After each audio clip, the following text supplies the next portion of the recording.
Sa anong punto kayo nakumbinse na kailangan sampahan ng kaso na ang dating speaker at dating kongresista na si Ginoong Ko? Maraming salamat.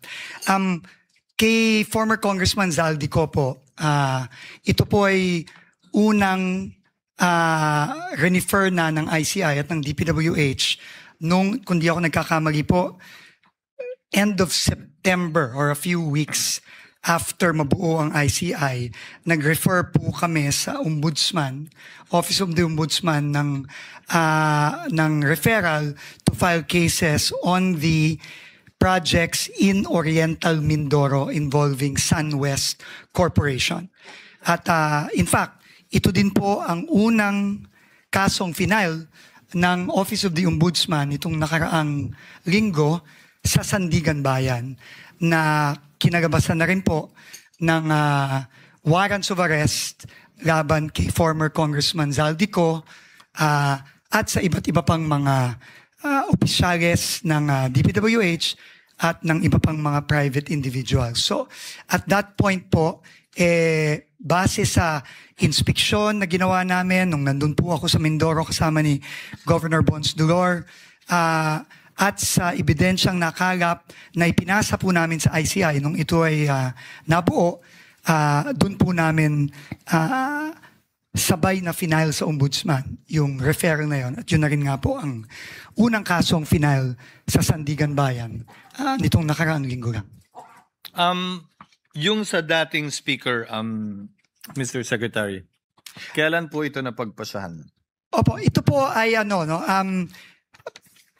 siguro po mga ilang linggo lang, itong nakarang ilang linggo lang, base na rin sa mga nakuhang ebidensya ng DPWH at dokumento ng mga proyekto ng SunWest Corporation at ng iba pang korporasyon ni former Congressman Zaldico tulad ng High Tone Corporation across many years, Mr. President, no? At base na rin ito dun sa naging sworn testimony ni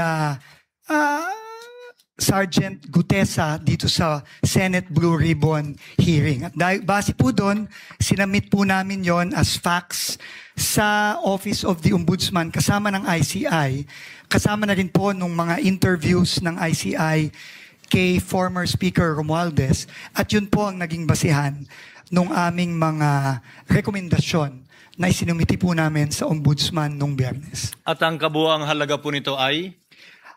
Sa aking pagkakaalam ko po, ang total from 2016 to 2025 ay mahigit 100 bilyong piso po sa between SunWest Corporation and High Tone Corporation. Sinama bilang bahagi ng mga ebidensya ang affidavit ni Gutesa o Orly Gutesa. Sa kabila ng pagkakaroon nito ng problema o issue sa notaryo o pagnotaryo na lumabas sa pagdinig ng Senado at gayon din ng mga newspaper reports. Totoo nga po bang kasama ito? Kasama po. Kasama po ito dun sa facts o datos na ipinasa namin sa Ombudsman nung Biyernes. Dahil sa kabila po ng issue at problema? Ayon po sa aming mga abogado, nung pinag-aaralan po ito, ito naman po ay sinumpaan during the Senate Blue Ribbon hearing. At base po doon, sinama po namin ito doon sa aming sinumite sa Ombudsman. Bilang panghuling katanungan, Mr. Secretary, di po kaila sa publiko ang relasyon ng dating speaker sa Pangulo. May naramdaman po ba kayong anumang pangamba o pagdadalawang isip kaugnay sa ginawa po ninyong paghahain ng kasong ito? Wala po, Mr. President. Wala po. In fact, sa lahat po ng aking pag-uusap sa ating Pangulo, consistent po siya sa kanyang sinasabi na kung saan po ang ebidensya, doon po tayo pupunta, kahit na sino pa po ang pwedeng maisama. Basta tututok lang po kami sa ebidensya at yun po ang aming isusumite. Nais ko pong ilagay sa tala ng Senado na binabati ko po ang administrasyon dahil sa hindi sila sumunod o nagpadala sa anumang script o sarsuela para magkaroon ng diversyon at ilihis ang tunay na mga salarin. Tulad ng nasabi ko po, ako ay huling tumayo at nagsalita dito sa Senado. Ayon mismo kay Secretary Dizon, wala silang sinundang script at base sa kautusan ng Pangulo, sinundan lamang nila kung saan sila dinadala ng ebidensya. At dahil nga dito, sinampahan na po sina Co, Romualdez, Alcantara, Bernardo, Hernandez at iba pa. Alam kong naging hindi madali ang desisyon ito para sa Pangulong Marcos nang malaman niyang posibleng sangkot ang kanyang pinsan dito sa isyong ito.